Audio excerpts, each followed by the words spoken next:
हाँ जी दोस्तों, इधर ध्यान देंगे सभी बालक।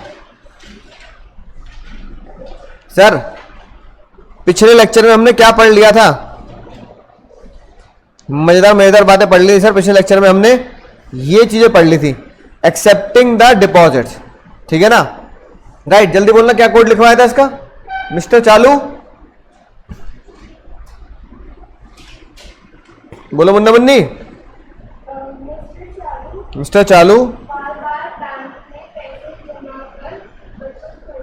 हाँ मिस्टर चालू बार बार बोले तो रिकरिंग है ना, पैसे जमा कर बचत करते हैं। तो भैया आज हमें पढ़ना है कमर्शियल बैंक का एक तो ये वाला मुद्दा कि डिपॉजिट एक्सेप्ट करने के अलावा बैंक क्या करता है, लोन भी देता है। और बैंक के कुछ चटपटे फंक्शन होते हैं, यूटिलिटी फंक्शन और एजेंसी फंक्शन, वो पढ़ने हैं। तो हमारा बैंकिंग का टॉपिक खत्म हो जाएगा। राइट, तो पढ़ते हैं सर, बढ़ते हैं अगले टॉपिक की तरफ से, लैंडिंग मनी। सर कोई बताने वाली बात ही नहीं है सर, बैंक का काम ही क्या है सर? हाँ, बैंक का काम ही क्या है मुन्ना मुन्नी? सर बैंक का काम है लोन देना, है ना? बैंक का बिजनेस जो मैंने पिछले लेक्चर में समझाया वो ये कि भैया सस्ते दाम पर तो पैसा डिपॉजिट लो और महंगे दाम पर लोन दो। यानी कि जब आम आदमी से सेविंग के खाते में, एफडी के खाते में पैसे जमा करवाओ, डिपॉजिट्स लो, तो लो मान लो 4%, 5%, 6% पे। और जब किसी को लोन दो तो उससे ब्याज कितना चार्ज करो? 12%, 15%। तो बीच का जो डिफरेंस होता है वही बैंकिंग क्या होता है, बिजनेस होता है, वही उनका प्रॉफिट होता है। तो अगर पिछले लेक्चर में डिपॉजिट्स के बारे में पढ़ लिया, अब लैंडिंग के बारे में पढ़ रहे हैं, तो पहला तरीका क्या है लोन देने का? पहला तरीका है टर्म लोन। टर्म बोले तो समय, टर्म बोले तो समय, कुछ समय के लिए हम लोन दे दिया जाता है ना? बैंक किसको देता है सर? अपने ग्राहक को, जिसके यहां पर बैंक के यहां पर जिस ग्राहक का खाता खुला है वो अपने ग्राहक को लोन दे देता है ना? समय, टर्म मतलब फिक्स पीरियड के लिए, टर्म का मतलब समय। समय क्या होगा सर? फिक्स, कि आपको 5 साल में चुकाना ही है, आपको 10 साल में चुकाना ही है, आपको 3 साल में चुकाना ही है। क्योंकि हमें टर्म फिक्स कर दी जाती है, समय फिक्स कर दिया जाता है कि इतने इतने समय में मुझे लोन चुका देना है, इसलिए हम उसे क्या बोलते हैं sir? Term loan, term loan, है ना? ज्यादातर हम देखते हैं अपने घर के लिए लोन लेते हैं, स्कूटी के लिए लोन लिया होगा हो सकता है आपने, ठीक है ना? राइट, बिजनेसमैन मशीन के लिए लोन लेता है, और हम लोग, मम्मी पापा हमारे घर के लिए भी लोन ले सकते हैं, ठीक है? जो रिपेमेंट है ज्यादातर लोग मंथली करते हैं, लेकिन बैंक कहता है मंथली नहीं करना चाहते, हाफ ईयरली कर लो, एनुअली कर लो, जैसे तुम्हारी मर्जी हो वैसे कर सकते हैं। तो टर्म लोन सबसे फेमस लोन है जो 1 साल से लेकर 10 साल तक बैंक इशू कर देता है। हाउस लोन हो तो 15-15 साल तक भी इशू हो जाते हैं सर। फिर दो ऐसी टर्मिनोलॉजी आती है जिससे बच्चे कंफ्यूज रहते हैं, बहुत बच्चे कंफ्यूज रहते हैं सर, बैंक ओवरड्राफ्ट और कैश क्रेडिट। बता सकते हैं पुष्पा, ओवरड्राफ्ट और कैश क्रेडिट में क्या डिफरेंस हो सकता है सर?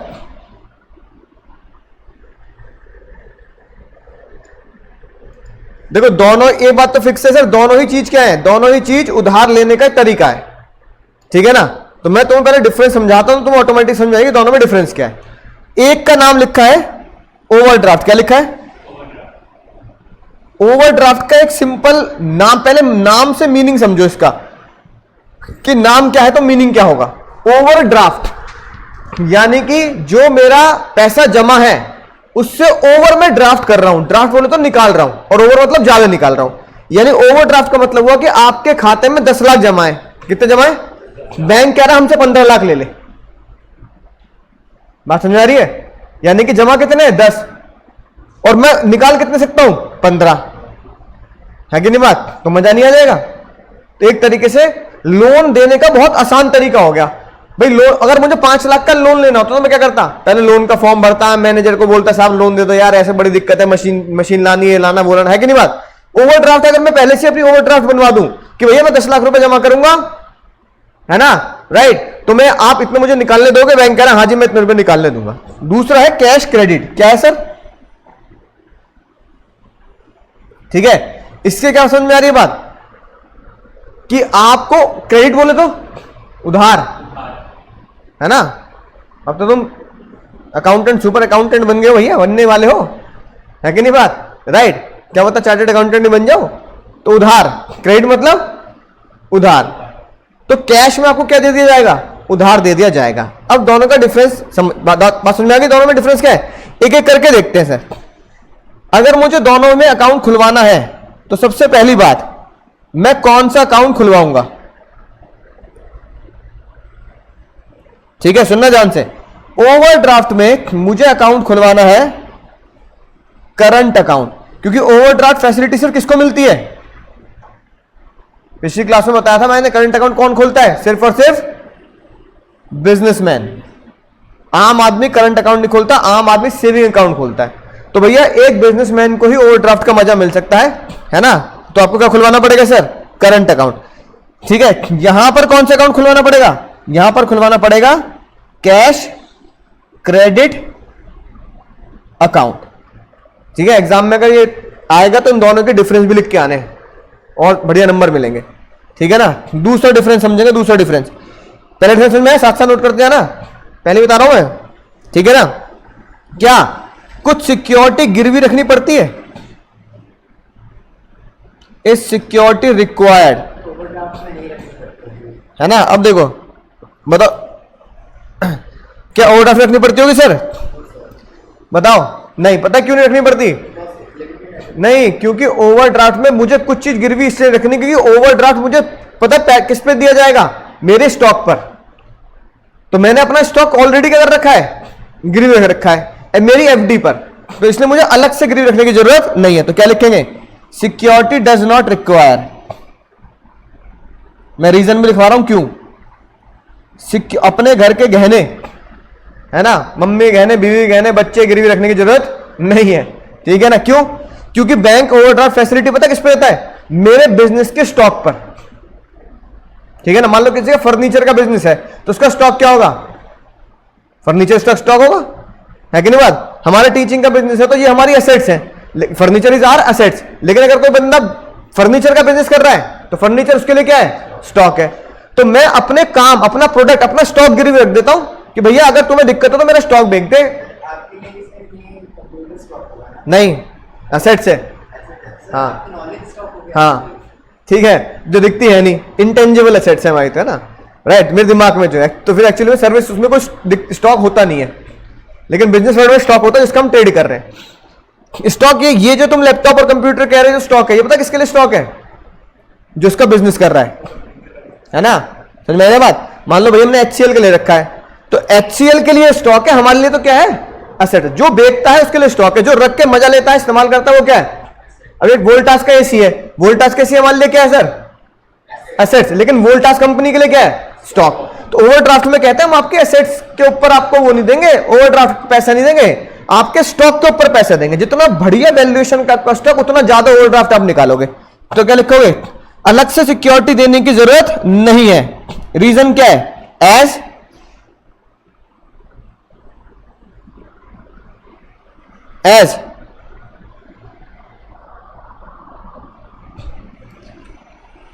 सिक्योरिटी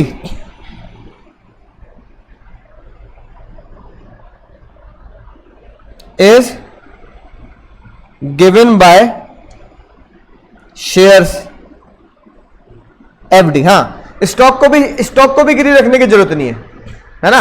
राइट, जो आपका स्टॉक है उसे गिरवी रखने की भी जरूरत नहीं है। समझ में आई ना बात? आपकी जो शेयर्स हैं, आपके जो FD है, आप उनको बता सकते हैं भैया मेरे इतने रुपए के शेयर्स हैं किसी कंपनी के, मेरे इतने रुपए की FD है, तो आप उसी को क्या मान लो? एज अ सिक्योरिटी मान लो, है ना? राइट, तो क्या लिख दो? There is no need of security of stock. Even stock की भी सिक्योरिटी आपको गिरवी रखने की जरूरत नहीं है। ठीक है?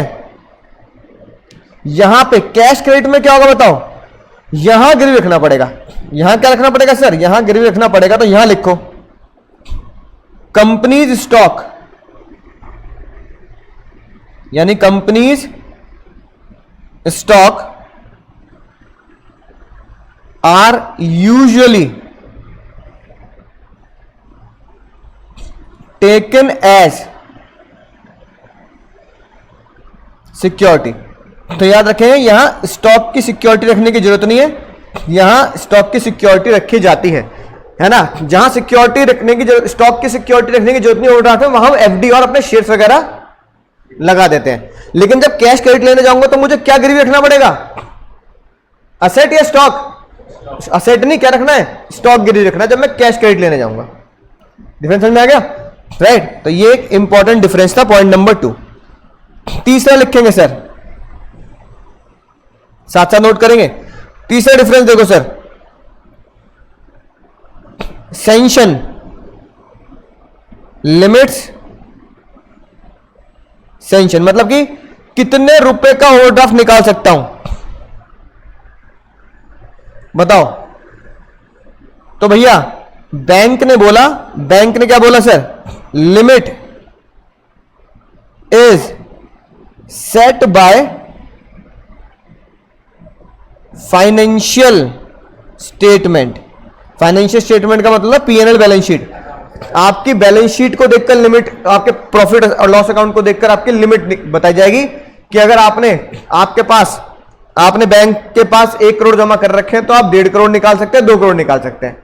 क्या नहीं बात? तो बैंक आपकी बैलेंस शीट देख के वो लिमिट निकालेगा। यहां पे क्या लिमिट होगी, मैं कितने रुपए तक उधार ले सकता हूं कैश क्रेडिट से, कैश से कितने रुपए तक उधार ले सकता हूं। तो आप लिखोगे limit is set as percentage of stock. जितने रुपए का आपने स्टॉक गिरवी रखा है ना, उसकी परसेंटेज के हिसाब से आपको क्या मिल जाएगा सर, लोन मिल जाएगा। जैसे फॉर एग्जाम्पल मेरी कंपनी का स्टॉक था 100 करोड़ का। 100 करोड़ वैल्यू क्या है स्टॉक, देयरफॉर देन बैंक में give 90 crore as loan for cash credit. तो मुझे कैश क्रेडिट के नाम पर 90 करोड़ मिल सकते हैं। 10 करोड़ बैंक ने क्यों बचा लिए कि भैया कल को तुमने ब्याज नहीं चुकाया तो इसे बेचकर कम से कम पैसा और ब्याज दोनों आ जाएगा। तो यूजली 80 से 90% तक आपको क्या मिल जाता है सर, पैसा उधार मिल जाता है as 90 crore as cash credit. बात समझ में आ गई? तो एग्जांपल भी लिख लेंगे। तो मोस्ट ऑफ द बैंक 80 से 90% ही आपको क्या देता है, लोन देगा, कैश क्रेडिट देगा। अगली लिमिट सर, एंड यूज कि मतलब लोन का पर्पस क्या है। एंड यूज बोले तो पर्पस ऑफ ओवरड्राफ्ट और पर्पस ऑफ सीसी। ओवरड्राफ्ट आप किसी भी पर्पस के लिए ले सकते हैं, use for any purpose.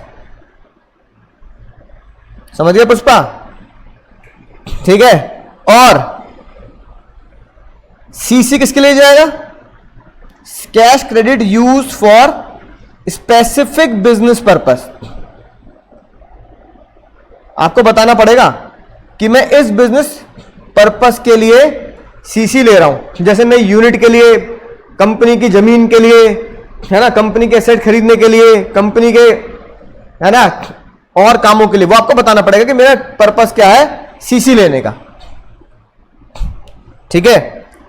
Credit period, मुझे उधार कितने समय के लिए दिया जाएगा। तो मुन्ना मुन्नी, बैंक ने बोला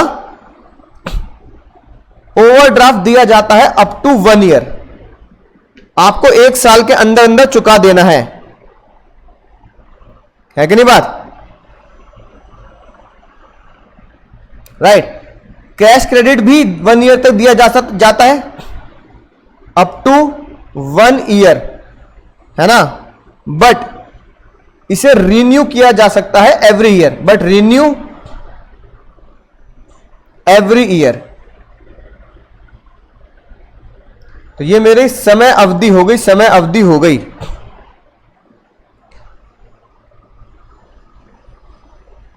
ठीक है। अगला पॉइंट आता है सर, लिमिट चेंजेबिलिटी। ठीक है। कैश को ओवरड्राफ्ट में लिमिट कभी चेंज नहीं होती। मतलब अगर आपका 1 करोड़ का बैंक में पैसा जमा है और बैंक ने कहा 1.5 करोड़ क्या निकाल लेना ओवरड्राफ्ट, तो 1.5 करोड़ ही है, 1.5 करोड़ से ऊपर नहीं जा सकता। तो क्या लिखोगे, क्या लिखोगे Munna? Limit can not change, hence remain always constant. अगर ओवरड्राफ्ट आप 1.5 करोड़ का निकाल रहे हो तो 1.5 करोड़ से ऊपर नहीं निकालने देंगे, लिमिट पहले से फिक्स कर दी गई है ना। लेकिन मुन्ना मुन्नी, कैश क्रेडिट में अगर आप चल रहे हो, है ना, तो कैश क्रेडिट में limit keeps on changing, limit change हो जाती है, लिमिट चेंज हो जाती है as per the value of stock, changing with change in stock value. Stock की वैल्यू घटती बढ़ती है तो लिमिट भी घटती बढ़ती है। सर इंटरेस्ट रेट, सबसे मुद्दे की बात कि मुझसे भैया ब्याज कितना चार्ज करेगा बैंक, बैंक बैंक बैंक मुझसे कितना ब्याज चार्ज करेगा, ठीक है ना। तो ये ध्यान से समझेंगे sir. Higher than cash credit, जो कैश क्रेडिट है उससे ज्यादा होगा, और कैश क्रेडिट में क्या लिखोगे सर, लोअर देन ओवरड्राफ्ट। तो ये कैश क्रेडिट से ज्यादा इंटरेस्ट होता है, यहां ओडी से कम। ओडी बोले तो ओवरड्राफ्ट, सीसी बोले तो कैश क्रेडिट। ओडी बोले तो ओवरड्राफ्ट, सीसी बोले तो कैश क्रेडिट। अपनी बुक के साइड वाले पेज पर लिख लेंगे, है ना। नोट कर लिया, अब तुम दोनों समझ चुके हो। तो सबसे पहला तरीका क्या था लोन देने का, टर्म लोन। बाकी तरीके क्या है लोन देने के, बैंक, ओवरड्राफ्ट और कैश क्रेडिट, ठीक है ना। राइट, देखो क्या लिखी है बात। जो कस्टमर करंट अकाउंट खोलता है, यानी कि वो बिजनेसमैन है, तो वो क्या कर सकता है सर, ज्यादा मनी विड्रॉ कर सकता है जितना डिपॉजिट है। यानी डिपॉजिट कितना है, डिपॉजिट 1 करोड़, तो मैं विड्रॉ कितना कर सकता हूं, विड्रॉल कैन बी 1.5 करोड़, है ना। Depend upon your financial statement, कि आपने अपनी फाइनेंशियल स्टेटमेंट कितनी अच्छी दिखा रखी है बैंक में। राइट, ये फैसिलिटी बहुत ही ट्रस्ट वाले कस्टमर को दी जाती है, विजय माल्या को नहीं दी जाएगी, है ना। माल्या वित्त जिसके नाम में माल्या, वो तो पैसा मारेगा ही, नहीं बात। राइट, लेकिन तो जो भरोसेमंद लोग हैं उनको कैश क्रेडिट को ओवरड्राफ्ट की फैसिलिटी दी जाती है, ठीक है ना। यूजुअली आपको कुछ एसेट या पर्सनल सिक्योरिटी रखनी पड़ती है। पर्सनल सिक्योरिटी जो हमने अभी ऊपर लिखी, आपने अपनी एफडी को गिरवी के तौर पर रख दिया, या आपने अपने जो शेयर्स ले रखे हैं मार्केट में उसको आपने गिरवी रख दिया। इंटरेस्ट जो होता है वो ज्यादा होता है ओडी का। कैश क्रेडिट में क्या होता है सर, ये लिखी बात, under this agreement bank advance cash, आपको कैश दे दिया जाता है अप टू द लिमिट, जो किसके अगेंस्ट है सर, करंट एसेट्स के। यानी करंट एसेट बोले तो स्टॉक, बिल रिसीवेबल, डेटर, ये तो करंट एसेट होते हैं, है ना। पढ़ लिए नहीं पढ़ लिए, ये पढ़े होंगे पहले चैप्टर में ही। भैया स्टॉक मेरा क्या होता है सर, करंट एसेट्स। बीआर मेरा क्या होता है सर, करंट एसेट्स, है कि नहीं बात। राइट, डेटर्स मेरे क्या होते हैं सर, करंट एसेट्स। इनके बेस पर आपको क्या दिया जाता है, लोन दिया जाता है ना। राइट, तो लिमिट आपकी करंट एसेट के हिसाब से होती है। इंटरेस्ट जो होता है वो एज कंपेयर टू ओडी क्या होता है सर, कम होता है। बोलो इतनी बात समझ आ गई, जमते वहां जमते ना, याद हो जाएगी बात। डिफरेंस भी लिख लिया, है ना। अब समझ लो ओडी और कैश क्रेडिट में तुम जिंदगी में कभी गलती नहीं करोगे, है ना। अब सर बड़ी मजेदार बात, बिल्स ऑफ एक्सचेंज, ठीक है ना। बहुत ध्यान समझेंगे, बहुत ध्यान समझेंगे कि ये क्या चीज है। अच्छे इस कॉन्सेप्ट को समझ नहीं पाते बालक, तोते उड़ जाते हैं उनके, है ना। सर जी क्या कर लिए क्या कर लिए क्या कर लिए, पता ही नहीं लग रही बात, है ना। अब देखो बिल्स ऑफ एक्सचेंज क्या है। जैसे हमारे मुन्ने का नाम क्या, हमारे मानस। अब पता क्या किया, मैंने एक नया तरीका निकाला जो लीगल है बिल्कुल, मानस से फीस लेने का। मानस ने कहा भैया अभी मत लो फीस, है ना, हैप्पी दिवाली पे लेना, हैप्पी दिवाली, है ना। मैंने कहा यार तुम बड़ा टाइम लगा रहे हो सर, प्लीज, है ना। पापा कह रहे थे दिवाली के टाइम पे कुछ बोनस वोनस मिलेगा, सैलरी वैलरी बढ़ जाएगी, अब मैं आपको तब फीस दे दूंगा पक्का, कसम खा रहा हूं मैं, कसम, मम्मी कसम खा रहा हूं मैं। अब मैं यकीन कर लूंगा, नहीं करूंगा, मम्मी कसम तो बच्चों ने बहुत खाई है इनने, है कि नहीं बात। तो बेचारा रोला कहने लगा भैया बताओ मैं कैसे यकीन दिलाऊं आपको, बताओ मैं कैसे यकीन दिलाऊं, सच्चे कुछ होंगे। मैंने कहा नहीं भाई, नहीं, यकीन दिलाने का लीगल तरीका है। मैं एक चिट्ठी लिखूंगा तेरे नाम पे, उस पर क्या कर दियो, साइन कर दियो, पढ़ के करियो, ठीक है मानस। ऐसा नहीं कि मैं कुछ आर्बिट्रेरी कुछ भी साइन करा रहा हूं अंधाधुन, है ना। फिर मैंने एक चिट्ठी लिखी, ठीक है। मैंने चिट्ठी में क्या लिखा, आई ड्रॉ बिल ऑन मानस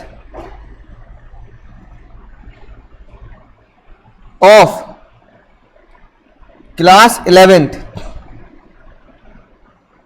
और बिल पे क्या लिखा, टू गिव अंकुर अग्रवाल, है ना, रुपीज लेट से 10,000 20,000 है ना, चलो 20,000 बिजनेस स्टडीज फीस। फिर मैंने यहां लिख भी दिया ऑन मान लो लेट से दिवाली है ना, 25 अक्टूबर की दिवाली लेट से अज्यूम कर लेते हैं ना, ऑन 25 अक्टूबर। ठीक है मुन्ना मुन्नी। अब मैंने ये क्या बनाया बताओ, इसे पता क्या बोलते हैं कानूनी भाषा में, इसे बोलते हैं बिल। क्या बोलते हैं, इसे बोला जाता है बिल्स ऑफ एक्सचेंज।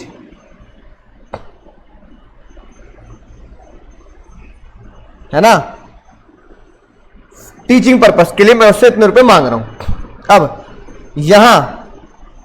यहां मैंने कर दिया साइन, यहां कौन करेगा, मानस। आजा भाई आजा, जल्दी आओ। घबराने वाली क्या बात है, घबराने का नहीं, जैसे बुलाती है मगर जाने का नहीं, ऐसे घबराने का नहीं, बिल्कुल लीगल साइन। यहां साइन कर दो, यहां नहीं यहां से, हाँ ये साइन है ना, ढंग से, अच्छा ढंग से लिखो, पढ़ने वाले को पता रहे, है ना, कि भैया मानस से साइन किए हैं।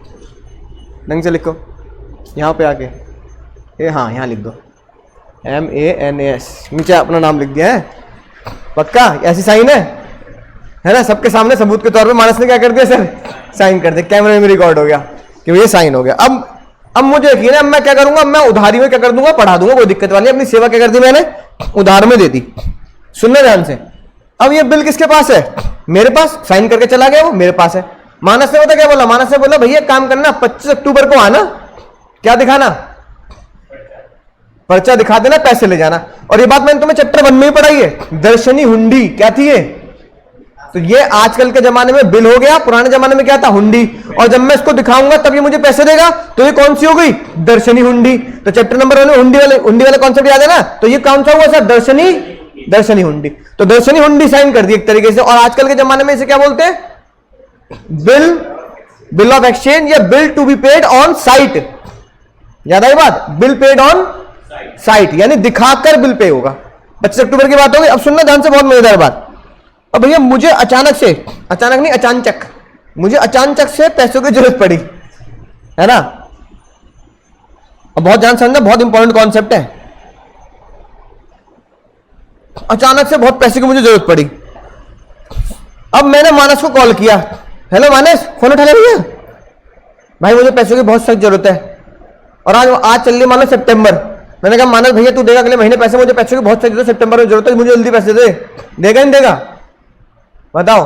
नहीं देगा। इनने मना कर दिया। पता क्यों मना कर दिया, कि भैया पैसे कहां से लाऊं, मैं बिजनेसमैन आदमी हूं, मेरे पास पैसे रखे थोड़े रहते हैं, गले में थोड़े रखे मेरे बैंक में भी नहीं है। मैंने कहा बेईमानी मत कर, सच्ची बता दे। सच कह रहा हूं सर, कसम मैं भवानी के पैसे होते तो मैं तभी के तभी ना देता, उधारी क्यों मांगता 1 महीने की। मानस ने बोला सर 25 अक्टूबर को ही दे पाऊंगा पैसे, क्योंकि मेरे पास खुद पैसे 20-21 में पैसे आएंगे अक्टूबर में। मैंने कहा बच्चों बहुत चालू आदमी निकला है, तो बहुत चालू। अब बताओ मेरे इस पैसे की दिक्कत को कौन दूर करेगा, पता है कौन आया, बैंक। हम किसका कॉन्सेप्ट पढ़ रहे हैं, तो इस समस्या का समाधान किसने किया। अब सुनना ध्यान से, बैंक ने क्या किया, बैंक ने पता क्या बोला, बैंक ने बोला सर जी, अंकुर सर आप मेरे पास आओ, आप रो मत, ऐसा अच्छे नहीं लगता आप रोते हो बिल्कुल भी। मैंने कहा रो क्यों नहीं, पैसे की जरूरत है, बालक बहुत दे रहे, फीस दे रहे, बताओ पैसे नहीं दे रहे। बैंक ने कहा सर जी एक काम करते हैं, मैं आपकी समस्या का समाधान कर दूंगा।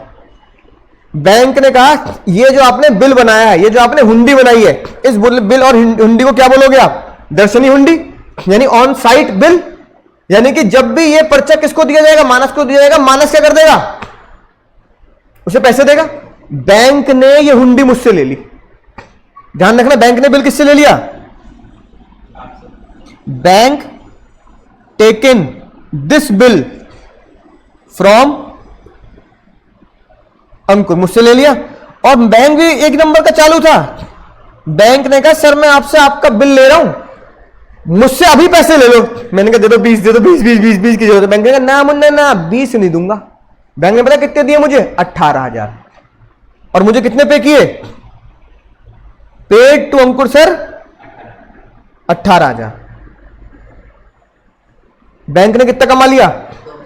तो बैंक पागल थोड़ी है।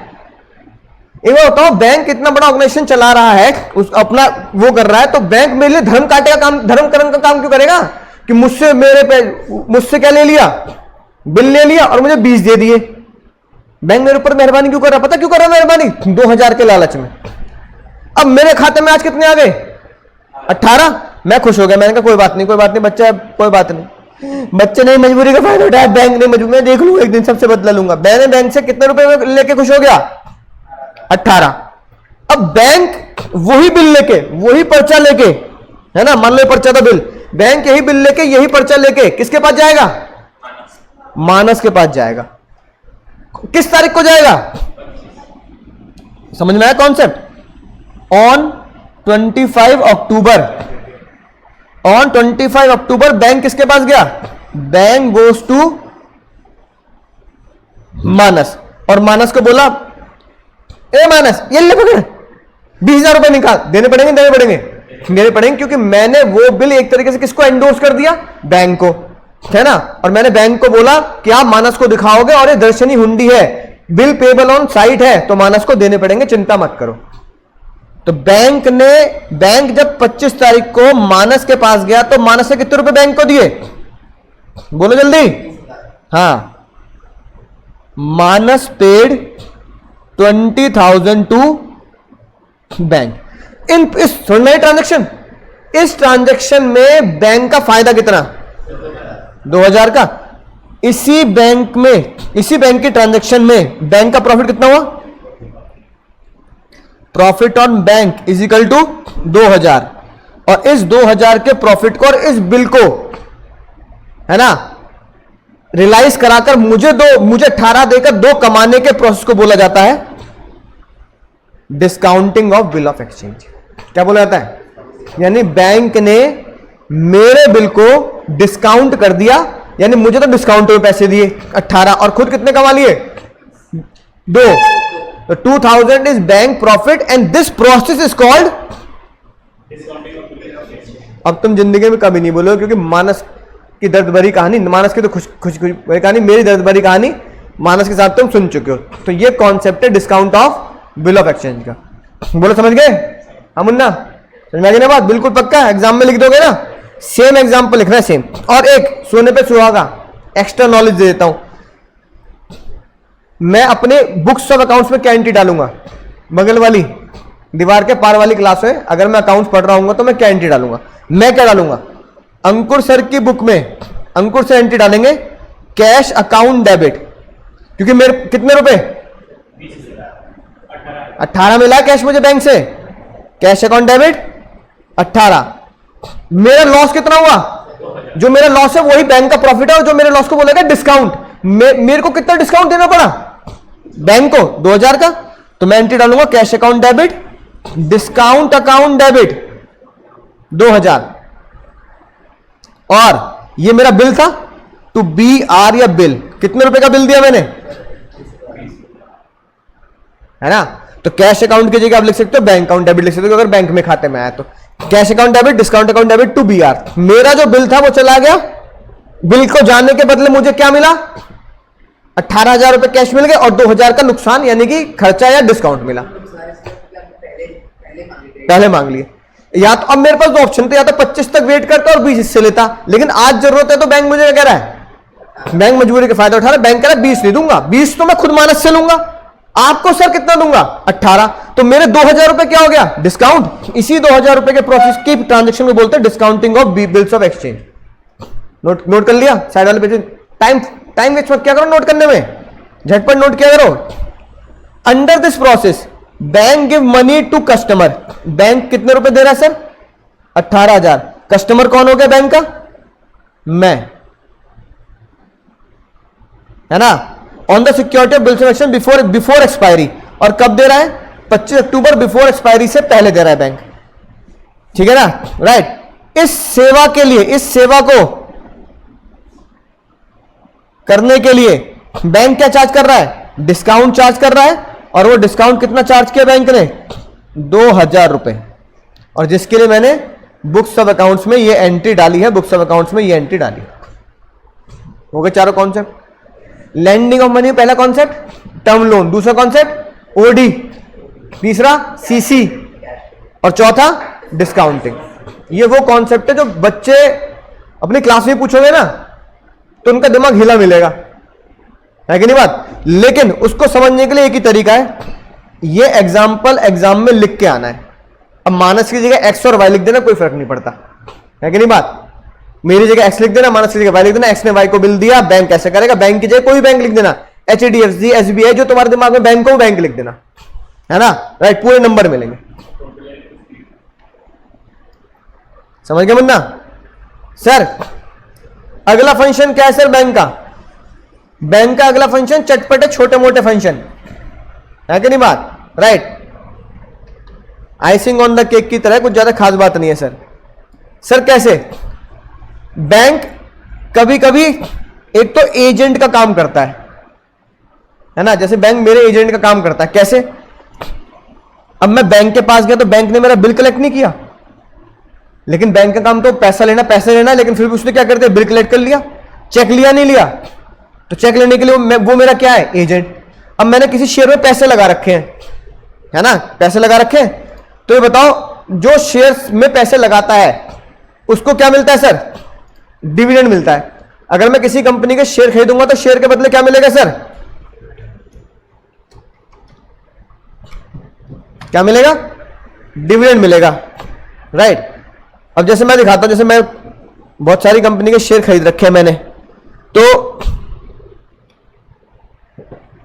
डिविडेंड देखते हैं, कोई मुझे डिविडेंड का कोई, हाँ देखो ये आ रहा है ना। अब देखो ये लिखी बात दिख रहा है स्क्रीन पर, वी प्लीज टू, कौन सी कंपनी है? टाटा पावर। तो टाटा पावर के मैंने शेयर ले रखे हैं, है ना, मई का मेल है, क्या लिखा है? We please to inform you that board of director announce the dividend. कितने रुपए का डिविडेंड? हाँ, डिविडेंड 1.75 रुपीज पर इक्विटी, और 1 रुपए इक्विटी की वैल्यू है, उनके फेस वैल्यू 1 रुपया है, तो 1.75 कितने परसेंट हो गए? 175%। फेस वैल्यू 1 रुपए, तो 1.75 175 हो गया ना। अब टाटा पावर अनाउंस कर देगा हमने 175% का डिविडेंड दिया, सुनने वाले सुनेंगे अरे भैया 175, बैंक तो 3% देता है बस, टाटा पावर 175। तो भैया 175 किसका होता है? वो फेस वैल्यू का। फेस वैल्यू या तो 1 रुपए होगी, 2 रुपए होगी या 10 रुपए होगी, है कि नहीं बात। तो ऐसा नहीं मार्केट वैल्यू का। टाटा पावर की मार्केट वैल्यू चल रही है मान लो 500 रुपए, लेट से अज्यूम कर रहे हैं, तो ये थोड़ी 500 का 175% का मिल जाएगा ना 1 रुपए का। अब मान लो, इतनी बात समझ आई। अब मान लो मेरे पास टाटा पावर के 100 शेयर है, कितने शेयर है? तो I have 100 shares of Tata power, 100 into 1.75, कितने रुपए मिले? 175 रुपए मेरा डिविडेंड बनता है टाटा पावर से। 175 रुपए क्या बन गया मेरा? डिविडेंड। अब वो डिविडेंड कौन लेगा? कौन? मेरे बिहाफ पे कौन लेगा? बैंक। वहां से तो चेक आएगा या ऑनलाइन ट्रांजैक्शन आएगी, बैंक क्रेडिट होगा, तो क्रेडिट कहां होगा? चेक आया तो चेक कहां आएगा? मेरे पास आएगा, मैं कहां डालूंगा? तो बैंक ने मेरे एजेंट की तरह काम किया, मेरा डिविडेंड इंटरेस्ट और रेंट कलेक्ट किया, है कि नहीं बात, राइट। अगला, मैं अपने शेयर खरीदता बेचता हूं तो वो कहां से पैसे जाते हैं? बैंक से तो जाते हैं। तो बैंक सहायता करता है मेरे शेयर खरीदने बेचने पर। मैंने अपना इंटरेस्ट पे किया, किसी को उधार ले रखा था किसी से, मैंने कार इंश्योरेंस करा रखा है, हेल्थ इंश्योरेंस करा रखा है, तो हेल्थ इंश्योरेंस कार इंश्योरेंस के लिए चेक दूंगा, वो बैंक अपने बैंक का ही तो दूंगा। तो बैंक मेरा एजेंट बन गया करने के लिए, पेमेंट करने के लिए, ठीक है। बोलो। अब मैंने बोला कि भैया मेरी ब्रांच है गाजियाबाद, है ना, मैंने कहा गाजियाबाद से कहां ट्रांसफर कर दो? मुंबई ट्रांसफर कर दो। तो बैंक ने एक ब्रांच से दूसरी ब्रांच में, एक प्लेस से दूसरी प्लेस पे ट्रांसफर कर दिया ताकि मैं वहां से पैसे निकाल सकूं। यही काम तो आजकल एटीएम करता है भाई। एक तरीका है, या तो मैं जाऊं गाजियाबाद, पैसा निकाल लिया 1 करोड़ रुपए, मुंबई गया, रास्ते में कोई लूट लेगा तुम्हारे जैसा खतरनाक आदमी मुंह पे मास्क लगा के, है कि नहीं बात। दूसरा तरीका क्या है, सेफ कैसे चलूंगा? मुंबई जाऊंगा या तो मुंबई के एटीएम से निकाल लूं, या मुंबई के बैंक में जाकर मैं क्या बोलूंगा बैंक से कि भैया मेरा खाता कहां है? गाजियाबाद में। आपकी ब्रांच कहां है? मुंबई में। तो मैं अपने गाजियाबाद ब्रांच से रिक्वेस्ट कर रहा हूं कि आपके पास पैसा ट्रांसफर करके मुझे मुंबई में दे दे। तो बैंक कैसे कर देता है? अलाउड है, वहां से पैसे कट जाएंगे, कटेंगे मेरे खाते से, मुझे कैश का मिल जाएगा। तो बैंक मेरा एजेंट बन गया पैसे देने के लिए। नहीं नहीं नहीं, बैंक चार्जेस तो नॉर्मली कटते ही रहते हैं। बैंक चार्जेस तो हर चीज के, एसएमएस भेज रहे उसके भी तो पैसे कटते हैं, डेबिट कार्ड भेज रहे उसके भी चार्ज करते हैं, वो क्रेडिट कार्ड के, बैंक तो हर चीज के पैसे चार्ज करता है, तभी तो उसमें बिजनेस है। और उसे हम बोलते हैं बैंक चार्जेस। क्या बोलते हैं? बैंक चार्जेस, है ना। दूसरे बैंक से डील करने के लिए बैंक मेरा एजेंट है। तो मेरा एचडीएफसी में खाता खोला हुआ है, तुम्हारा पीएनबी में, तो तुमने पीएनबी का चेक दिया, लेकिन कहां जाना है? मेरे एचडीएफसी में। तो मेरा एचडीएफसी बैंक किससे पैसे मांगेगा? तुम्हारे पीएनबी किससे तो मांगेगा। तो मेरा एचडीएफसी बैंक क्या कर रहा है? एजेंट है दूसरे बैंक से पैसे मांगने के लिए। याद हो जाएगी इतनी बात? बोलो। फिर कुछ और फैसिलिटी है। सबसे कॉमन फैसिलिटी जो तुम्हारे घर में ही पाई जाती है, मम्मी ने सारा सोना ज्वेलरी, है ना, क्या घर में तिजोरी बना रखी है? नहीं। आजकल कौन रखता है घर में? कहां रखे हैं? बैंक में। तो बैंक हमें क्या देता है सर? लॉकर। उसकी फीस चार्ज करता है बैंक, है ना। कुछ बैंक 200 रुपए महीना, कुछ बैंक 150 रुपए महीना चार्ज करते हैं। जैसे मेरा जो बैंकर है वो 2000 रुपए पर ईयर चार्ज करता है लॉकर का रेंट। तो या तो घर में रख लो या बैंक में रख लो, तो बैंक में सेफ तो है, ताला लगाओ, घूमने चले जाओ, कोई दिक्कत नहीं है कि नहीं बात? राइट। दूसरा, बैंक और क्या फैसिलिटी, यूटिलिटी देता है आपको? Reference about position of customer, है ना, कि भैया मुझे किसी को लोन देना है या मुझे किसी से लोन लेना है, तो जिससे मैं लोन लूंगा वो मेरी रेफरेंस ले सकता है बैंक से कि मैं कितना ईमानदार व्यक्ति हूं, है ना। तो वो मेरी गुडविल के बारे में बता देंगे, मेरी अच्छाइयों के बारे में बता देंगे। अरे सर की बात कर रहे हो? अरे बहुत बढ़िया इंसान है भाई, बहुत बढ़िया इंसान है। अरे आंख मीच के लोन दे दो भैया, आंख मीच के बिजनेस करो उनके साथ, है ना। अरे 10 साल से खाता, एक बार ईएमआई लैप्स नहीं हुई आज तक, है ना, हमेशा पैसा अप टू डेट, है कि नहीं बात? तो बैंक आपकी गुडविल आपके किसी ग्राहक को बता सकता है जो आपसे डील करेगा, फिर वो खुश हो जाएगा बंदा, यार चलो यार बंदा ईमानदार है, बैंक के साथ कभी धोखाधड़ी, ईएमआई लैप्स ऐसे कुछ काम नहीं किए, यानी कि बंदा जेन्युइन है। तो बैंक आपकी गुडविल की रेफरेंस भी दूसरों को दे सकता है। तो बैंक ने आपको यूटिलिटी दी, है ना, right. Provide information to customer about the credit, यही होगा ना credit worthiness of the goodwill, है ना, एक ही बात है ना, राइट। तो किसी और को रेफरेंस आपको मिल सकती है, आपके रेफरेंस किसी और को दी जा सकती है। यूजफुल इंफॉर्मेशन देते कस्टमर को, यूजफुल ट्रेड इंफॉर्मेशन, कि सर आप जाओ तो ऐसे डील कर लेना, चेक ले लेना, क्रॉस चेक काट देना, है ना, आजकल तो ई बैंकिंग है, वॉलेट निकाल लेना, ये सारी चीजें। लेटर ऑफ क्रेडिट, पे order, bank draft, credit card, traveller cheque, ये सारी चीजें ग्राहक को बैंक देता है, ठीक है। अब देखो जो मैंने तुम्हें बताया पे ऑर्डर होता है कि मैं गाजियाबाद की ब्रांच से क्या बनवा लिया, पे ऑर्डर, कि ऑर्डर किस बात का ऑर्डर निकलवा लिया कि मुझे पे कर देना, और ये पे ऑर्डर मैं किस ब्रांच को दे दूंगा, मुंबई ब्रांच को।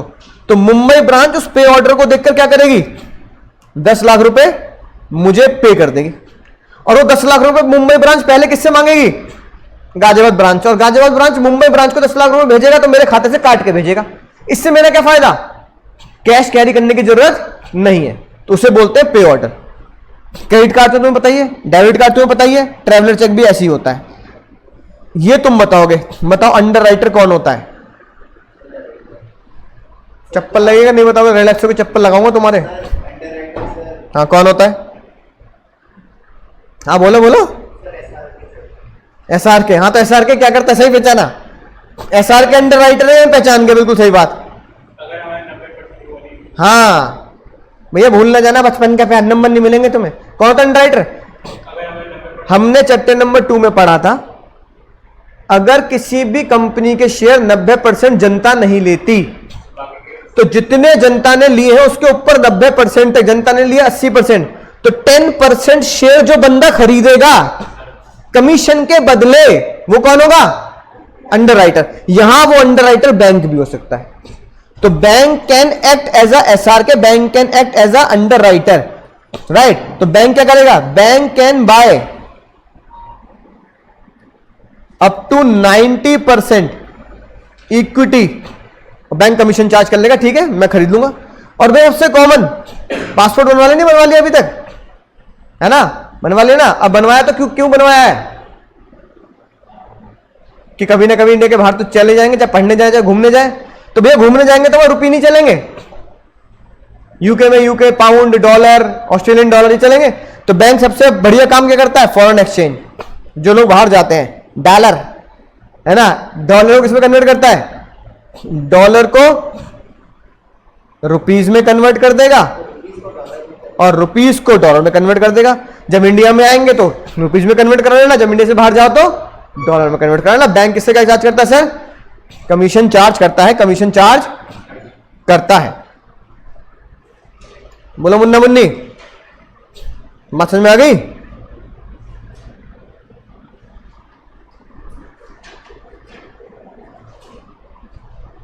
ठीक है, ये पढ़ लो जल्दी। सेम बात, पे ऑर्डर वाली बात। बैंक क्या करता है? पे ऑर्डर आपको देता है लोकल पर्पस के लिए और आउटसाइड स्टेशन के लिए भी, है ना, कि लोकल के लिए आप पे ऑर्डर ले सकते हो। ज्यादातर लोग अगर एक सिटी से दूसरी सिटी जाते हैं तब पे ऑर्डर बनवाते हैं, है ना, राइट। डीडी बनवाया कभी स्कूल के लिए, कॉलेज के लिए, है ना? तो बैंक डीडी भी बनाता है, डिमांड ड्राफ्ट। डिमांड ड्राफ्ट की खातिर पता है क्या होती है? जैसे मैं हमेशा यूनिवर्सिटी, कॉलेज, स्कूल वाले पता है क्या करते हैं? डीडी मांगते हैं, चेक नहीं मांगते। पता है क्यों? बेसिक डिफरेंस समझना, what is the difference between cheque and DD, demand draft, है ना? तो बेसिक डिफरेंस बताता हूं, जिंदगी भर तुम्हें याद रहेगा। तुम भी बोलोगे सर मजा क्या सर? चेक और डिमांड ड्राफ्ट। तुमने मुझे फीस का चेक दिया, है ना, तुमने कहा भैया ये लो 20,000 रुपए आपकी फीस, है ना। पता लगा जब मैं चेक को बैंक में लेके गया कि भैया बैंक HDFC में डाला, तुम्हारा खाता किसमें? मान लो PNB में है, तो PNB ने खबर भेज दी HDFC को, भैया जो चेक डाला गया है ना PNB का, मानस का 20,000 का, अरे मानस के खाते में 20,000 रुपए पड़ा ही ना है, तो वो चेक क्या हो गया? बाउंस। बाउंस को बोल देते हैं डिसऑनर। क्या हो गया? कि बैंक ने, मेरे HDFC बैंक मुझे कॉल करेगा, कहेगा सर आपने जो चेक डाला था 20,000 रुपए का जिसमें मानस के साइन थे, उस चेक को हमने कहां भेजा? PNB में। PNB से खबर आ गई उसके खाते में कितने नहीं है। मानस बहुत बड़ा चोर है सर, है कि नहीं बात? धोखा दे रहा है आपको, आपसे माल ले लिया, सामान खरीद लिया, है कि नहीं बात? लेकिन क्या नहीं, उधार पे, लेकिन क्या नहीं दिया। अब मैं किससे लड़ूंगा? मानस से लड़ूंगा। लड़ाई झगड़ा होगा नहीं होगा? वो कहेगा सॉरी सर गलती होगी, मुझे याद ही नहीं रहा, अरे सर मेरे खाते में 15,000 तो पड़े ही है सर, देख लो मैं तो 5,000 डालना भूल गया। ठीक है, बिजनेसमैन में लड़ाई झगड़ा होता है, बिजनेसमैन की कहानी है। दूसरी तो मैंने पता मानस को क्या बोला? क्या देते भाई मुझे? क्या देते मुझे? Demand draft. Demand draft bank पता कब बनाएगा? जब तुम्हारे खाते में 20,000 होंगे। तो जब तुम्हारे खाते में 20,000 होंगे, you must have 20K in your account. तो बैंक तुम्हारा 20,000 का डीडी बनाएगा और तुम्हारे 20,000 रुपए क्या कर देगा सर? ब्लॉक कर देगा। बता किस नाम पे ब्लॉक कर देगा? मेरे नाम पे, कि अब मानस 20,000 रुपए निकाल ही नहीं सकता, है ना। अब मानस के खाते में पड़े 25,000, कितने रुपए ब्लॉक हो गए? 20। अब मानस को पता कितने दिखेंगे? 5। अब मानस कह रहा है मेरे खाते में 25 पड़े थे, मुझे 10 विड्रॉ करने हैं। बैंक पता क्या बोल देगा? भाई 20 क्या हो चुके हैं? 20 का डीडी बना चुके हो तुम, 20 क्या हो गए? ब्लॉक हो गए, ब्लॉक। अब तुम्हारे खाते में शो ही नहीं हो रहा। देख, कल 25 थे, आज 5 है, और नीचे लिखा आ जाएगा नोट में 20,000 is blocked as DD. Safe क्या है? चेक या डीडी? क्या सेफ है? डीडी। पैसा फिक्स हो गया ना, अब मुझे टेंशन नहीं है। इसलिए यूनिवर्सिटी, कॉलेज या कोई भी बड़े बड़े इंस्टीट्यूशंस कहते हैं डीडी बनवा के लाना, चेक नहीं चाहिए। क्योंकि उन्हें क्या पता है कि डीडी तभी बनेगा जब तुम्हारे खाते में पैसा होगा, और वो पैसा क्या हो जाएगा? ब्लॉक हो जाएगा, तुम निकाल ही ना पाओगे, वो नहीं निकाल पाऊंगा, है कि नहीं बात? तो इसलिए हम प्रेफर क्या करते हैं, या आपको भी जिंदगी में क्या प्रेफर करना चाहिए? डीडी प्रेफर करो, वो कभी बाउंस नहीं होगा। हाँ, चेक में भूल चूक भी हो सकती है भाई। पहले 20 पड़े थे, एटीएम से जरूरत के लिए 1,000 निकाल लिए, है ना। अब तुमने 1,000 निकाले, तुम्हारा चेक बाउंस हो गया। अब दूसरा ये थोड़ी मानेगा कि तुम बहुत ज्यादा जरूरत थी 1,000 रुपए की। डीडी में तो वो क्या कर देते हैं? पैसे ब्लॉक कर देंगे, बात खत्म। जब तक मेरे खाते में जाएगा नहीं, वो तुम निकाल ही नहीं सकते, ठीक है। इसलिए डीडी है ना, राइट, सबसे सेफ रहता है। तो बैंक ड्राफ्ट, डिमांड ड्राफ्ट वही है जो मनी एक प्लेस से दूसरी प्लेस और एक बैंक से दूसरे बैंक में जमा करने काम आ जाता है।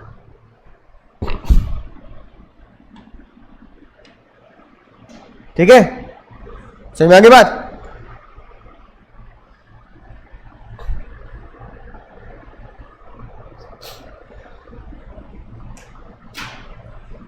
सर एक दो चीज बता देता हूं जो शायद तुमसे बेहतर किताब वाले भी ना जानते होंगे। अब इलेक्ट्रॉनिक फंड ट्रांसफर क्या होता है? अब ई सिस्टम, ई बैंकिंग बता रहा हूं। ई बैंकिंग तुमसे बेहतर कौन जानता है? तुमसे बेहतर शायद मैं भी ना जानता हूं। बताओ ई ट्रांसफर क्या होता है सर? हाँ, इलेक्ट्रॉनिक ट्रांसफर करना, online payment of bill, water, insurance, house tax.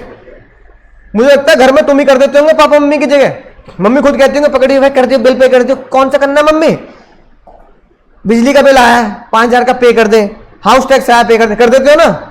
Google पे से कर देते होंगे, फोन पे से कर देते होंगे, पेटीएम से कर देते होंगे, ये इंटरनेट नेट बैंकिंग से कर देते होंगे। ठीक है, तो नेट बैंकिंग, गूगल पे, जीपे के नाम से जो आता है, फोन पे, पेटीएम या UPI etcetera are the ways to use the electronic fund transfer. लिख दोगे एग्जाम में? दुनिया भर के एग्जाम्पल लिख सकते हो तुम। मोबाइल का बिल कौन पे कर रहा है आजकल? लाइन में लग के जाते हो क्या मोबाइल का बिल पे करने? रिचार्ज कराने दुकान पे कराते हो क्या? नहीं ना। आप क्या होता है, खुद नहीं कर लेते रिचार्ज, दुकानदार के पास जाने की जरूरत नहीं आजकल रिचार्ज कराने के लिए, है कि नहीं बात? बिजली के बिल पे करने के लिए बिजली घर की लाइन में लगते हो क्या? वो जमाना चला गया जब हमारे घर वाले बिजली घर की लाइन में लगा करते थे। टेंशन मेरे बहुत लंबी लाइन है, बिजली का बिल पे करना है, कहां से पे कर दो? स्कूल की फीस भी हो जाती है अब तो, है ना, है कि नहीं बात? मैं खुद अपने, है ना, बेटी की स्कूल की फीस कैसे पे कर देता हूं? ऑनलाइन, छुट्टी लेकर जाने की जरूरत नहीं बैंक के स्कूल के फीस स्लिप में, ऑनलाइन पे कर दो। तो दुनिया ऑनलाइन चल रही है भाई, टाइम बचता है, बढ़िया बात है कि नहीं बात? राइट। इन सभी कॉन्सेप्ट को क्या बोलते हैं? ई ट्रांसफर। एटीएम से पैसे मैंने इतना निकाले होंगे जो तुमने पापा के निकाल लिए होंगे अपने, क्योंकि मम्मी पापा एटीएम में नहीं जाते, वो क्या करते हैं, हमें देते हैं कार्ड, पकड़िए भैया, अरे पकड़ लियो भैया एटीएम कार्ड पकड़ लियो। पापा क्या हुआ? अरे यार मेरी बस की नहीं है वहां लाइन में लगना, एटीएम कार्ड, डेबिट और एटीएम कार्ड, है ना, निकाल दिया। क्या किया सर? एटीएम से पैसे निकाल लिए। अब एटीएम जो होती है पता ना उसकी फुल फॉर्म क्या होती है? हाँ, अब देखो तुम्हें इतनी बढ़िया याद भी है, ऑटोमेटेड टेलर मशीन। कितनी बढ़िया बात है, automatic machine. ATM is an automated teller, automatic machine जिससे आप क्या निकालते हो सर? पैसे विड्रॉ कर सकते हो। बस आपको क्या डालना है? 4 डिजिट का पिन डलता है, सबको पता है, और ये 24 घंटे काम करती है। बस मशीन में पैसे होने चाहिए, आसान। ऊपर वाला तुम्हें शायद दिमाग लगाना पड़े, सीसीओडी, है ना, डिस्काउंट, लेकिन ये तुम बहुत अच्छे से लिख सकते हो। डेबिट कार्ड, क्रेडिट कार्ड, हाँ, दोनों में डिफरेंस बता दो। हाँ हाँ, अब देखो, ये देखो, जैसे मेरे पास डेबिट कार्ड भी है, क्रेडिट कार्ड भी है। सिल्वर से जो लिखा है वो डेबिट कार्ड है, और ये क्या है? ये क्रेडिट कार्ड है। ठीक है ना, राइट, डेबिट कार्ड और क्रेडिट कार्ड। अब पहले डेबिट कार्ड बताओ। डेबिट कार्ड है, लिखा भी है international debit card. Debit card का कॉन्सेप्ट क्या है? मैं इससे उतने ही विड्रॉ कर सकता हूं जितने मेरे खाते में है। मेरे खाते में मान लो 1 लाख रुपए पड़े हैं, मैं एटीएम में जाऊं, बैंक में जाऊं, कितने विड्रॉ करूंगा? 1 लाख। क्रेडिट कार्ड का क्या वजह है? क्रेडिट, उधार। बैंक ने कहा सर आपके खाते में 1 लाख पड़े हैं तो आपकी क्रेडिट लिमिट कर देते हैं हम 5 लाख, यानी खाते में कितने पड़े हैं? 1। शॉपिंग कितनी कर सकता हूं? 5 लाख की। हाँ, बैंक उसके लिए क्या करता है? फीस चार्ज करता है बोले। तो क्रेडिट कार्ड हो गया, अगले महीने पेमेंट करनी है। तो भैया डेबिट कार्ड और क्रेडिट कार्ड में को तुम्हारे घर वालों से तुम ज्यादा बेहतर समझते हो। ये लिखी बात। कस्टमर को दिया जाता है जितना बैंक में डिपॉजिट है बस उतना ही कस्टमर विड्रॉ कर सकता है। ठीक है, बात समझ में आ रही है? क्रेडिट कार्ड में क्या होता है बताओ? क्रेडिट कार्ड ज्यादातर उस कस्टमर को दिया जाता है जिसकी कुछ अच्छी रेपुटेशन होती है, बैंक में अच्छा पैसा पड़ा होता है ना। मेरे बैंक में पड़े 500 रुपए हैं तो क्रेडिट कार्ड मिल जाएगा क्या? कम से कम, है ना, 2-4 लाख पड़े हो तो बैंक कहता चल यार ले लो क्रेडिट कार्ड ले लो। एक तरीके से ये बिल्कुल बिजनेसमैन को जो ओडी फैसिलिटी होती है ना, वो एक आम आदमी को ओडी फैसिलिटी ना बोल के क्रेडिट कार्ड फैसिलिटी बोलते हैं। यानी बिजनेसमैन इसे क्या बोलेगा? ओवरड्राफ्ट। मैं इसे क्या बोलूंगा? Credit card. यानी अपने पैसे को, अपने बैंक में जितना पैसा जमा है, आप उससे ज्यादा लिमिट से अगर पैसा निकाल रहे हो बैंक से, तो बिजनेसमैन इसे क्या बोलेगा? ओडी। और हाँ, अपन लोग इसे क्या बोलेंगे? Credit card. ठीक है ना? बिना पैसे को जमा किए आप पैसा बैंक से ले सकते हैं। सर टेली बैंकिंग पुराना जमाने है ना, टेली बैंकिंग पुराने जमाने पे है। सर कैसे? तुमने देखा होगा बैंकिंग के कुछ कस्टमर केयर नंबर होते हैं, वो कुछ ऐसे होते हैं 1800 है ना, ऐसे करके। यहां पे आप है ना आज भी कॉल करते हैं। ठीक है, मान लो मेरा किसी का एटीएम खो जाए, मान लो बैंक तो बंद है इस समय, अब बज रहे मान लो 8 बज रहे रात के, बैंक तो बंद है, अब क्या करूं? टेंशन में एटीएम से पैसे निकाल लो, कोई किसी ने मेरा पासवर्ड ना देख लिया हो, क्या करूं मैं? पता क्या करूंगा? नलायको, बैंक को कॉल करूंगा, tele banking customer care. Tele banking को आजकल के जमाने में क्या बोलते हैं? कस्टमर केयर बोलते हैं ना पुष्पा। कस्टमर केयर को कॉल करूंगा, कहूंगा भैया मेरा खाता नंबर तो मुझे पता होगा ना, पासबुक में लिखा होगा, है ना, राइट? घर में पासबुक पड़ी है, मोबाइल में चेक कर लो खाता नंबर, आपने ऐप डाउनलोड कर रखा है, तो मैं कहूंगा मेरा खाता संख्या दिस। हाँ सर बताइए क्या करूं? इस नंबर पे जो भी एटीएम है भाई ब्लॉक कर दे, जल्दी ब्लॉक कर दे, ब्लॉक कर दे। हाँ, तो ताकि वो दूसरा मेरे एटीएम से मेरे पैसे ना निकाल पाए, तो झट से क्या करेगा? वो ब्लॉक कर देगा। तो मैंने ब्लॉक कैसे करवाए? Customer get information of balance account, information about transaction bye telephone. तो टेलीफोन बैंकिंग इस काम आती है आजकल, है ना? ब्लॉक कर दिया, है ना, ये सब चीजें। आपको लगा कि आपके पास मैसेज आया कि भाई आपके पैसे, आपके खाते से इतने पैसे कट गए, ठीक है, आप बल्कि आपने ट्रांजेक्शन नहीं करी, फ्रॉड हो गया, तो ब्लॉक करा दो पहले, और तो ना कटे कम से कम। फिर आरबीआई को रिपोर्ट करो, पुलिस स्टेशन रिपोर्ट करो। तो भैया ये सारे काम टेली बैंकिंग पे होते हैं, क्योंकि रात को बैंक नहीं खुलता, है ना, राइट? और मैंने तुम्हें जो ऊपर फैसिलिटी बताई, आजकल इंडिया की सारी बैंक है सीबीएस। क्या है भैया? CBS, centralise banking solution. क्या है? Centralise banking solution. सुनो कैसे, सेम एग्जांपल, मेरा खाता कहां खुला है? HDFC गाजियाबाद। मैं कहां गया भैया बच्चों को पढ़ाने? मान लो मुंबई के, बहुत दूर, सेम है ना। अब ये बताओ मेरे खाते में, मेरे गाजियाबाद के खाते में मान लो 1 लाख रुपए पड़े हैं, और मैंने को मुंबई में मैं 1 लाख रुपए गाजियाबाद से मुंबई ट्रेवल करके प्लेन में, ट्रेन में ले जाना नहीं चाहता कि रास्ते में कोई लूट ले, नींद और टेंशन में रहेगी, भैया रे कोई निकाल लेना, बैग न ले जाए कोई, है कि नहीं बात, राइट? अब मैंने मुंबई से बोला मेरे गाजियाबाद के खाते पे कॉल करके पूछ लो, मेरे खाते में 1 लाख रुपए पड़े, मुझे पैसों की जरूरत है, मुंबई मुझे कितने दे? मुंबई दे 1 लाख रुपए। अब मुंबई ये चेक कैसे करेगी? अपने यहां बैठे बैठे, या तो कॉल करे, लेकिन मैं कह रहा हूं कॉल छोड़ो, अकाउंट कैसे चेक करेगी? पता कैसे चेक करेगी? हाँ, मेरा खाता संख्या अपने सॉफ्टवेयर में डालेंगे, और मेरा उनका सॉफ्टवेयर क्या दिखा देगा कि अंकुर अग्रवाल खाता संख्या this, Aadhaar number this, has the account in Ghaziabad HDFC and having the balance of 1 lakh rupees. क्या कॉल करने की जरूरत पड़ी? नहीं पड़ी ना, तभी के तभी दिखा दिया। अब ये बताओ मुंबई की ब्रांच को एक्सेस कैसे मिल गया गाजियाबाद की ब्रांच का? पता किससे मिला? क्योंकि सेंट्रलाइज बिलिंग सॉल्यूशन है, क्योंकि सारा का सारा सॉफ्टवेयर का डेटाबेस मुंबई गाजियाबाद में नहीं है, HDFC के हेड ऑफिस में क्या है? जमा है कि नहीं बात? मैंने YouTube पे, Facebook पे कोई भी डेटा अपलोड किया, Facebook वालों को कैसे पता लग गया दिस इज इनएप्रोप्रिएट डेटा? और Facebook का डेटाबेस कहां है? हेड ऑफिस कहां है? US में। मैंने YouTube पे एक वीडियो डाली, उसमें पिक्चर लगा के डाल दी, है ना, कॉपीराइट क्लेम आ गया कि your video is copyright by, है ना, मान लो Dharma production, Yashraj production, and this is block because of copyright claim.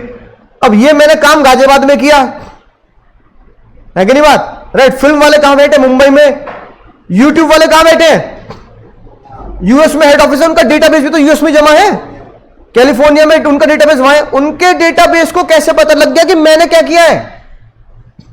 Copyright चीज, कंटेंट का इस्तेमाल कर लिया, पढ़ाने में अपनी वीडियो में पिक्चर दिखा दी। कैसे? क्या बोलोगे आप? सर सेंट्रलाइज सिस्टम है। हाँ ऐसा होता है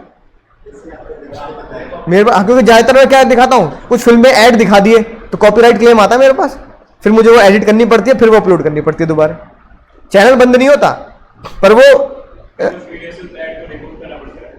उस ऐड को, जैसे मैंने मान लो तुम्हें कोई मूवी दिखाई है ना, मान लो मैंने तुम्हें शाहरुख खान की मूवी दिखा दी, लेट से कोई मान लो कोई पुरानी डीडीएलजे दिखा दी, ये हुआ किसी कॉन्सर्ट में, है ना।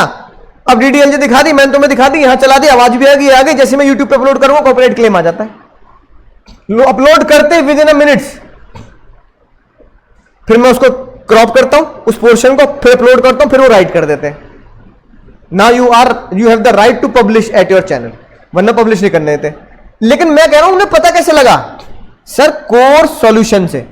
ऐसी अगर मैं बैंकिंग को बोलूं तो वो कोर यूट्यूब सॉल्यूशन हो गया, है ना, वो सेंट्रलाइज यूट्यूब सॉल्यूशन हो गया। बैंक के लिए क्या बोलूंगा? वो कोर बैंकिंग और सेंट्रलाइज बैंकिंग सिस्टम, यानी एक बैंक को दूसरे अपने यहां बैठे बैठे दूसरे का पूरे इंडिया में किसी भी खाते को ऑपरेट करने का अगर अधिकार है, वो किसकी वजह से? Sir CBS system. आसान बात है कि नहीं? तो अब मैं कहूंगा सीबीएस सिस्टम है तुम्हारे पास, सेंट्रलाइज बिलिंग सिस्टम है, इसको चेक करो, मेरे खाते में पड़े हैं, हाँ पड़े हैं, है ना, पैसे यहां से दे दो, वहां से ट्रांसफर कर लो। तो मुंबई एचडीएफसी क्या करेगा? जल्दी बोलो। मुंबई एचडीएफसी गाजियाबाद एचडीएफसी से पैसा ट्रांसफर करके मुझे यहां पे क्या दे देगा? विड्रॉ दे देगा। इसे बोलते हैं सीबीएस सिस्टम। देखो ये लिखी बात, याद रहेगी बात, भूल मत जाना एग्जाम में। Customer opening account in one branch, बताओ क्या लिख दूं? One branch. ये लो, ये लिखी एचडीएफसी गाजियाबाद। फिर क्या लिखा है? Can operate same account in all CBS branch anywhere India. तो मैंने उसे कहां ऑपरेट कर लिया? मुंबई। बात समझ में आ गई? ये लिखना है, एक कस्टमर अपना खाता खोलेगा एक ब्रांच में और वो ऑपरेट कहां कर सकता है उसे? इंडिया के किसी भी कोने में, बैंक में जाके, है ना। Deal with the bank as CBS. बस वो ब्रांच क्या होनी चाहिए? सीबीएस होनी चाहिए। और आजकल इंडिया में सारी ब्रांचेस क्या है? सीबीएस है। कोई ब्रांच ऐसी कहीं है ही नहीं जो सीबीएस ना हो, अनलेस कि वो चंबल की घाटियों में ना खुली हो, डाकू मंगल सिंह के यहां, है कि नहीं बात? तो वरना सारी ब्रांच क्या है? सीबीएस है भैया। अब घर घर कंप्यूटर, गांव गांव कंप्यूटर पहुंच गया, सीबीएस सिस्टम है सारा, हर जगह वाईफाई कनेक्टेड है, सीबीएस सिस्टम है। बहुत समझ में गई बात? राइट। अगला टॉपिक जो बहुत इंपॉर्टेंट है उसे हम नेक्स्ट लेक्चर में पढ़ेंगे, एनईएफटी और आरटीजीएस।